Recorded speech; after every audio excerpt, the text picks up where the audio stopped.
ആയതിനാൽ ഇന്നിപ്പോൾ ഈ യേശുവിനെ നിങ്ങളുടെ ജീവിതത്തിൽ രക്ഷകനും കർത്താവുമായി അംഗീകരിച്ച് ഒരു നല്ല ജീവിതത്തിന് ഉടമകളായി മാറുവാൻ നിങ്ങളെ ഞങ്ങൾ ആഹ്വാനം ചെയ്യുകയാണ്.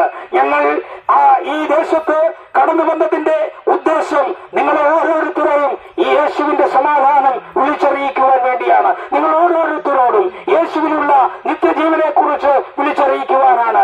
ഞങ്ങൾ അനുഭവിക്കുന്ന സമാധാനം, ഞങ്ങൾ അനുഭവിക്കുന്ന സന്തോഷം, ഞങ്ങൾ അനുഭവിക്കുന്ന നിത്യമായ രക്ഷ അത് മറ്റുള്ളവർക്ക് കൂടി പകർന്നു കൊടുക്കുവാൻ, ആ മറ്റുള്ളവരോടുകൂടി അത് വെളിപ്പെടുത്തുവാൻ വേണ്ടിയാണ് ഞങ്ങൾ ഈ മേഖലയിൽ കടന്നു വന്നിരിക്കുന്നത്.